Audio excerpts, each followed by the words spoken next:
Florent Pagny a donné l'image d'un homme libre, solide, presque impossible à ébranler. Sa voix puissante, son caractère entier et son refus des conventions ont fait de lui une figure à part dans la chanson française. Il pouvait disparaître plusieurs mois, partir vivre loin de Paris, retrouver sa famille en Patagonie, puis revenir sous les projecteurs comme si le temps n'avait aucune prise sur lui. Aux yeux du public, Florent Pagny semblait appartenir à cette catégorie rare d'artistes capables de traverser les époques sans jamais perdre leur identité. Mais au début de l'année 2022, cette impression de force presque indestructible s'effondre brutalement. Le chanteur révèle alors qu'il est atteint d'un cancer du poumon. L'annonce est d'autant plus bouleversante qu'elle intervient alors qu'il prépare une importante tournée anniversaire. Il devait célébrer des années de carrière, retrouver son public, chanter ses plus grands succès et poursuivre une aventure artistique commencée plusieurs décennies auparavant. À la place, il se retrouve soudain confronté à une réalité beaucoup plus grave.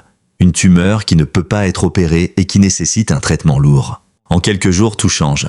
Les concerts passent au second plan, les projets sont interrompus. L'agenda d'un artiste habitué à penser en termes de tournées, d'enregistrements et de voyages est remplacé par un nouveau calendrier. Chimiothérapie, radiothérapie, consultations et examens médicaux. Pour Florent Pagny, la maladie ne représente pas seulement une épreuve physique. Elle bouleverse également cette conception de la liberté qui a toujours occupé une place centrale dans son existence.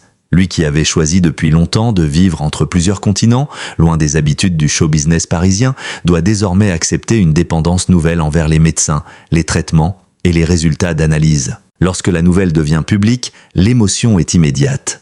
Des milliers de messages de soutien affluent, des artistes, des amis et des anonymes lui témoignent leur affection. Le public découvre soudain un autre visage de celui qu'il connaissait surtout comme interprète de Savoir aimer, Ma liberté de penser, ou Et un jour une femme. Derrière la voix impressionnante apparaît un homme vulnérable.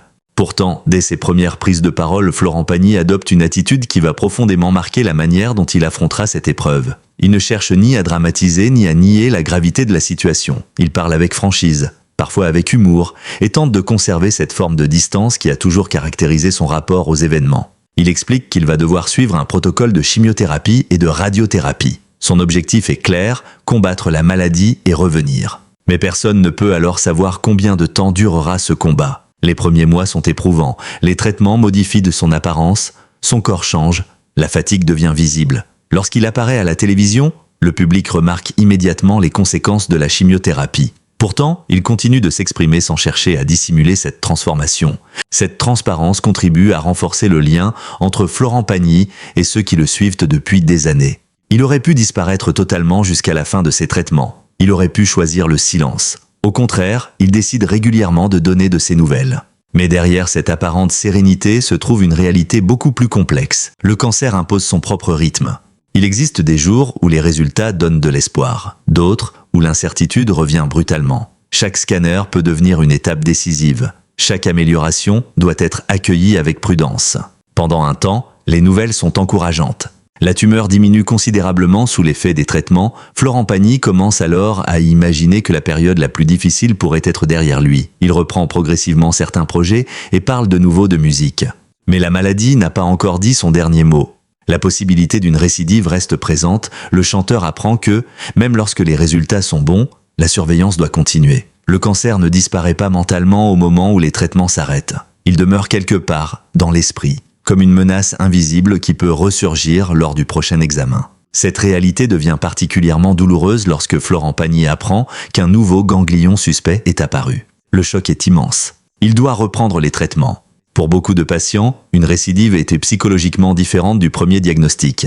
Lors de la première annonce, tout est nouveau. On entre dans le combat avec l'espoir que le protocole fonctionnera. Lorsqu'une maladie revient, une autre peur apparaît, celle de comprendre que la bataille peut durer bien plus longtemps que prévu. Florent Pagny doit alors accepter une nouvelle étape. Chimiothérapie, surveillance, immunothérapie, examen régulier. Sa vie entière semble désormais structurée autour de ces mots. Et pourtant, quelque chose résiste. La musique. Même lorsque son corps est fatigué, même lorsque l'avenir est incertain, Florent Pagny continue de penser à sa voix, à ses chansons et à la scène. Pour lui, chanter n'est plus simplement exercer un métier. C'est une manière de vérifier qu'il est toujours là. C'est une façon de maintenir un lien avec celui qu'il était avant la maladie. C'est également une manière de rappeler que le cancer, aussi puissant soit-il, ne possède pas toute son existence. Ses proches jouent évidemment un rôle essentiel dans cette période.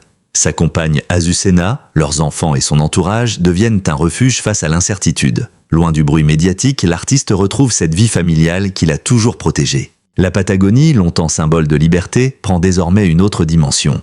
Ce territoire immense où Florent Pagny aimait se retirer devient aussi un lieu de reconstruction intérieure. Là-bas, loin des plateaux de télévision et des commentaires permanents, il peut retrouver une forme de normalité. Mais rien n'est véritablement comme avant. L'expérience de la maladie modifie progressivement sa manière de regarder le temps. Autrefois, il pouvait penser aux prochaines années, aux prochains albums ou aux prochaines tournées. Désormais, les projets se construisaient parfois entre deux contrôles médicaux. Cette fragilité nouvelle ne le transforme pourtant pas en homme résigné. Au contraire, elle semble renforcer son désir de vivre selon ses propres règles. Florent Pagny comprend qu'il ne peut pas contrôler totalement la maladie. Il peut en revanche décider de la place qu'elle occupera dans son existence. Et c'est peut-être là que commence la véritable transformation. Le chanteur qui avait bâti toute une carrière autour de l'idée de liberté découvre une autre forme de liberté, celle de continuer à vivre malgré l'incertitude. Son combat contre le cancer ne devient donc pas uniquement une histoire médicale. Il devient une histoire humaine, celle d'un homme célèbre confronté à la même peur que des millions d'autres personnes. La peur du diagnostic, la peur de la récidive, la peur du prochain résultat, mais également l'espoir. L'espoir de retrouver la scène, l'espoir de chanter encore, l'espoir de regarder la maladie non comme une conclusion, mais comme une épreuve à traverser. Et alors que les mois passent, une question commence à s'imposer. Jusqu'où Florent Pagny devra-t-il aller pour reprendre définitivement le contrôle de sa vie? Car derrière les premiers résultats encourageants, une nouvelle phase beaucoup plus difficile l'attend encore. Une phase faite de rechutes, de traitements renouvelés, de doutes et de longues attentes. Car, après les premiers signes encourageants, Florent Pagny découvre une réalité que connaissent de nombreux patients atteints d'un cancer. Il ne suffit pas qu'un traitement fonctionne une première fois pour que la peur disparaisse. Le soulagement peut être immense, mais il reste fragile. Un examen, une douleur inhabituelle, une image suspecte sur un scanner peuvent suffire à faire revenir toutes les angoisses que l'on croyait éloignées. Pour le chanteur, cette période est probablement l'une des plus difficiles psychologiquement. Après avoir traversé la chimiothérapie et la radiothérapie, après avoir vu la tumeur diminuer et après avoir commencé à croire qu'il pourrait tourner définitivement la page, il doit affronter la possibilité d'une récidive. Un ganglion suspect apparaît. Les médecins reprennent les investigations, puis la nouvelle tombe. Il faut recommencer le traitement. Ce retour à la case départ est brutal. Florent Pagny l'a lui-même raconté publiquement avec cette franchise devenue l'une des caractéristiques de son combat. Il ne cherche pas à présenter la situation comme une victoire permanente. Au contraire, il reconnaît que la maladie peut revenir, qu'elle impose une surveillance rigoureuse et que certains choix thérapeutiques doivent être respectés sur la durée. Cette lucidité donne une dimension particulière à son témoignage. Car derrière l'artiste habitué aux grandes scènes, derrière les lumières de la télévision et les applaudissements, il existe désormais un homme qui attend des résultats médicaux comme n'importe quel autre patient. L'attente devient une épreuve en soi. Avant chaque contrôle, une tension silencieuse s'installe. Que va montrer le scanner? Le traitement a-t-il fonctionné? Une nouvelle anomalie va-t-elle apparaître? Ces questions ne disparaissent jamais complètement. Elles accompagnent Florent Pagny même lorsqu'il reprend une vie plus normale. La maladie ne se manifeste donc pas uniquement par les traitements. Elle agit aussi dans l'esprit. Elle modifie la perception du temps, oblige à revoir les priorités et transforme parfois les projets les plus simples en objectifs précieux. Revenir sur scène, par exemple, n'a plus la même signification. Avant le cancer, un concert faisait partie du quotidien d'un chanteur installé depuis plusieurs décennies au sommet de sa carrière. Après le diagnostic, monter de nouveau sur scène devient presque une déclaration. Une déclaration de présence, une manière de dire « je suis encore là ». Lorsque Florent Pagny recommence progressivement à chanter, le public observe attentivement chacun de ses gestes. Certains cherchent des signes de fatigue, d'autres se demandent si sa voix a été affectée. Mais lorsque les premières notes résonnent, quelque chose d'essentiel demeure intact. Cette voix, cette puissance, cette identité artistique immédiatement reconnaissable. Elle devient presque le fil conducteur de sa reconstruction. Mais derrière ces retours publics, le combat continue. Florent Pagny doit suivre les recommandations médicales et poursuivre une surveillance régulière. Il évoque notamment l'immunothérapie, qui fait partie de son parcours de soins, et reconnaît qu'il faudra rester vigilant pendant plusieurs années. Cette perspective peut sembler épuisante. Pourtant, le chanteur adopte progressivement une philosophie différente. Il comprend qu'il ne peut pas passer chaque journée à attendre la prochaine mauvaise nouvelle. Il faut vivre entre les examens. Il faut travailler. Il faut s'aimer. Il faut chanter. Il faut parfois réussir à oublier, même temporairement, que la maladie existe. C'est dans cette période que sa famille prend une importance encore plus évidente. Depuis longtemps, Florent Pagny protège sa vie privée avec Azucena Caamaño, la femme qui partage son existence depuis le début des années 1990. Ensemble, ils ont construit une vie loin des codes traditionnels du show business, notamment entre la France et l'Argentine. Lorsque la maladie arrive, ce lien devient naturellement un point d'ancrage. Azucena reste à ses côtés. Leur histoire, déjà marquée par des décennies de vie commune, traverse alors une épreuve que ni la célébrité ni l'argent ne peuvent réellement simplifier. Lorsque quelqu'un tombe gravement malade, toute la famille entre dans le combat. Les proches vivent eux aussi l'attente des résultats. Ils connaissent eux aussi la peur. Ils doivent parfois rassurer celui qui est malade alors qu'ils sont eux-mêmes inquiets. Cette dimension reste généralement loin des caméras, mais elle est essentielle pour comprendre la transformation de Florent Pagny. Car ce cancer touche un artiste, mais il touche surtout un homme, un compagnon, un père, et progressivement, son rapport à la vie change. Dans plusieurs interviews, il apparaît moins intéressé par les artifices et davantage concentré sur ce qui lui semble essentiel. Le succès, les classements et la notoriété existent toujours, bien sûr, mais il semble désormais appartenir à une autre échelle de valeurs. Quand la santé devient incertaine, certaines préoccupations perdent naturellement leur importance. Les choses simples prennent davantage de poids. Pouvoir se lever sans douleur, pouvoir respirer normalement, pouvoir retrouver sa famille, pouvoir chanter, pouvoir faire des projets, et surtout de pouvoir imaginer l'avenir. C'est probablement l'un des changements les plus profonds provoqués par la maladie. Florent Pagny, qui a toujours revendiqué une forme d'indépendance absolue, découvre que la véritable liberté peut parfois tenir à des choses extrêmement simples. Pouvoir choisir ce que l'on fera demain, pouvoir prévoir un voyage, pouvoir accepter une émission, pouvoir programmer une tournée. Pendant les périodes les plus difficiles, ces décisions ne lui appartiennent plus totalement. Elles dépendent aussi des médecins, des analyses et de l'évolution de la maladie. Mais peu à peu, les nouvelles deviennent plus rassurantes. Le traitement semble produire les effets espérés. Florent Pagny parle de nouveau de projets. Il retrouve progressivement les studios, les plateaux et le public. Cependant, il refuse de considérer la bataille comme définitivement gagnée. Cette prudence est importante. Le chanteur sait désormais que le cancer peut évoluer de manière imprévisible. Il ne veut plus commettre l'erreur de croire trop rapidement que tout est terminé. Il accepte donc la surveillance. Il accepte les contrôles. Mais il refuse que sa vie se résume à cela. Cette décision mentale marque un tournant. Florent Pagny commence à reconstruire son quotidien autour de la vie et non autour de la maladie. Le cancer reste présent, mais il n'est plus constamment au centre de toutes les conversations. La musique reprend progressivement sa place. De nouvelles chansons apparaissent. L'idée d'un album revient. Puis celle d'une tournée. Chaque projet devient une manière de reprendre du terrain sur la maladie. Et lorsqu'il parle de son état de santé dans les mois et les années suivantes, son discours devient progressivement plus apaisé. Il ne prétend pas avoir oublié. Il ne prétend pas que tout est définitivement terminé. Mais il explique qu'il avance. 2 années après la récidive, il peut même dire que la maladie n'occupe plus chaque instant de ses pensées. Elle revient surtout à l'approche des examens de contrôle lorsque cette fameuse attente recommence. Entre 2 rendez-vous médicaux, il choisit désormais de vivre. Cette phrase pourrait presque résumer toute la deuxième partie de son combat. Vivre entre 2 contrôles. Vivre malgré l'incertitude. Vivre sans nier le danger, mais sans lui abandonner chaque journée. C'est ainsi que Florent Pagny transforme progressivement une période de peur en une période de reconstruction. Et bientôt, une nouvelle étape va commencer. Car, après plusieurs années marquées par les traitements, les rechutes et les examens, l'artiste va retrouver quelque chose qu'il avait profondément attendu. La possibilité de se projeter de nouveau pleinement dans son métier. Un nouvel album, un retour à la télévision, une tournée, et surtout, un mot que ses admirateurs attendaient depuis longtemps, rémission. Mais cette nouvelle vie ne sera jamais exactement celle d'avant. Florent Pagny revient. Oui, mais il revient profondément changé. Et c'est cette renaissance, autant artistique qu'humaine, qui va donner au 3e chapitre de son histoire une signification particulière. Et c'est cette renaissance, autant artistique qu'humaine, qui va donner au 3e chapitre de son histoire une signification particulière. Après des années dominées par les traitements, les rechutes et les contrôles médicaux, Florent Pagny commence enfin à entrevoir une période plus stable. Le mot « rémission » apparaît progressivement dans les conversations autour de son état de santé. Un mot simple, presque ordinaire lorsqu'on le prononce trop vite, mais qui prend une dimension immense après un cancer du poumon et plusieurs années d'incertitude. Pour Florent Pagny, cette étape ne signifie pourtant pas que tout est oublié. La rémission n'efface ni la chimiothérapie, ni la radiothérapie, ni la peur des résultats. Elle ne supprime pas non plus la nécessité de rester vigilant. L'artiste le sait parfaitement. Désormais, les examens de contrôle font partie de sa vie. Même lorsque tout va bien, une part de lui reste attentive à ce que pourrait révéler le prochain scanner. Mais quelque chose a profondément changé. La maladie n'occupe plus toute la place. Petit à petit, Florent Pagny recommence à parler davantage de musique que de cancer.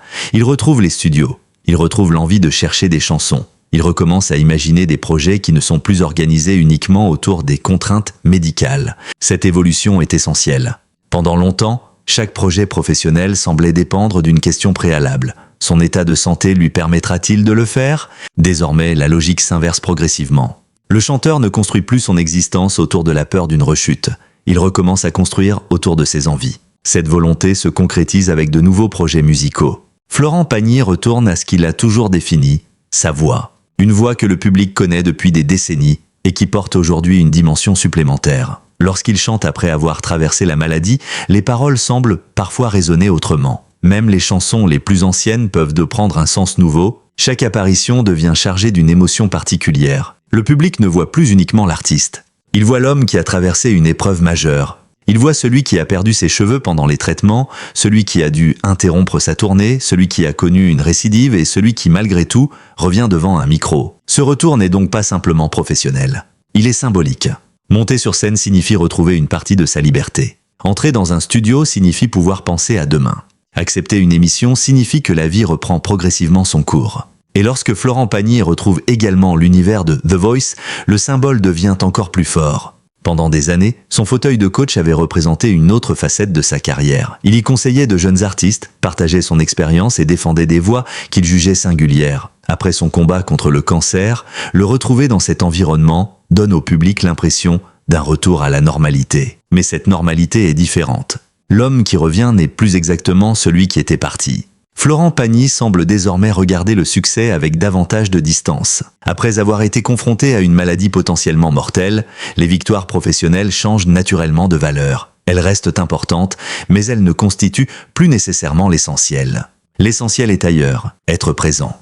Pouvoir travailler, pouvoir passer du temps avec sa famille, pouvoir respirer, voyager, chanter et construire de nouveaux souvenirs. Cette transformation apparaît dans la manière dont Florent Pagny parle de son avenir. Il ne promet pas de grandes certitudes. Il sait désormais que personne ne peut réellement prévoir ce que sera la santé dans quelques années. Mais il refuse aussi de transformer cette incertitude en prison. Il avance, il prépare des projets, il retrouve le public. Et surtout, il continue de vivre avec cette philosophie qu'il a toujours caractérisée. Ne pas laisser les règles imposées par les autres définir entièrement son existence. Il existe cependant une différence majeure. Avant la maladie, cette philosophie relevait surtout d'une revendication de liberté. Après le cancer, elle ressemble davantage à une leçon de vie. Car lorsqu'un homme a passé des mois à attendre des résultats médicaux, lorsqu'il a vu son avenir dépendre de quelques images sur un scanner, chaque journée ordinaire peut soudain prendre une valeur différente. Un déjeuner avec ses proches, un voyage, un coucher de soleil, une répétition, une chanson enregistrée dans un studio, des moments autrefois banals peuvent devenir précieux. La famille reste évidemment au cœur de cette reconstruction. Azucena, présente depuis tant d'années à ses côtés, demeure l'un des piliers de son équilibre. Leur relation a traversé les succès, les périodes d'éloignement, les voyages et maintenant la maladie. Cette fidélité silencieuse accompagne Florent Pagny dans une période où il ne peut plus considérer le temps comme une ressource infinie. Ses enfants représentent également une dimension essentielle de son existence. Le chanteur a longtemps protégé cette partie de sa vie du tumulte médiatique. Mais lorsque la santé devient fragile, les liens familiaux prennent naturellement une autre importance. C'est peut-être aussi pour cette raison que Florent Pagny paraît aujourd'hui moins préoccupé par l'idée de contrôler son image. Il a déjà montré sa fragilité. Le public l'a vu malade. Il l'a vu fatigué. Il l'a vu sans chercher à masquer les conséquences des traitements. Dès lors, que reste-t-il réellement à cacher? Cette expérience a peut-être créé une forme nouvelle de liberté. La liberté de ne plus avoir besoin de paraître invincible. La liberté d'admettre que l'on peut avoir peur. La liberté d'avancer malgré cette peur. Et c'est là que le titre dramatique que certains pourraient être tentés d'utiliser autour de son histoire doit être compris avec prudence. Il n'existe pas aujourd'hui de triste fin vérifiée à raconter concernant Florent Pagny. Au contraire, son parcours récent est celui d'un homme qui revient. Un homme qui a traversé une maladie grave. Un homme qui a connu une récidive. Un homme qui reste sous surveillance. Mais également un artiste qui continue à enregistrer, à apparaître à la télévision et à construire des projets. C'est précisément ce contraste qui rend son histoire si forte.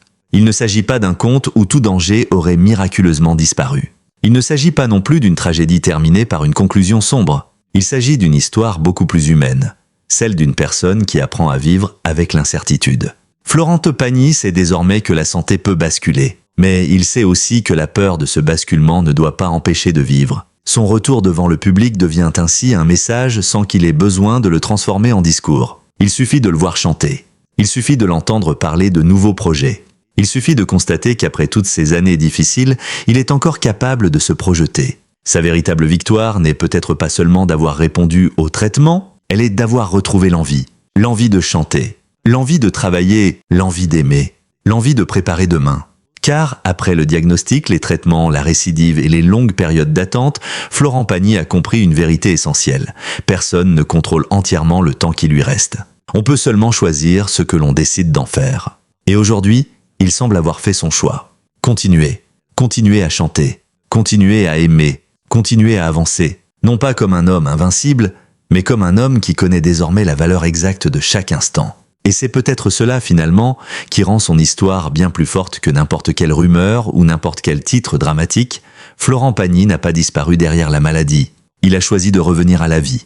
Et c'est peut-être cela, finalement, qui rend son histoire bien plus forte que n'importe quelle rumeur ou n'importe quel titre dramatique.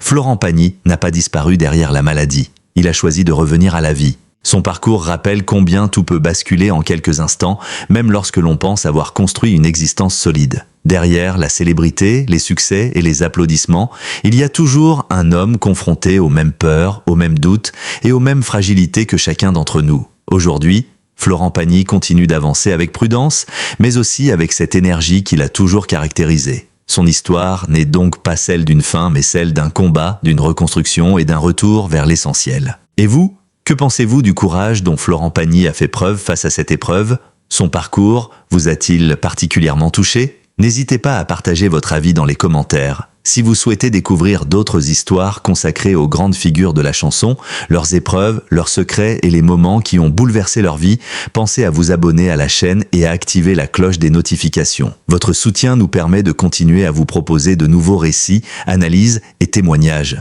Merci d'avoir regardé cette vidéo jusqu'au bout et à très bientôt pour une nouvelle histoire.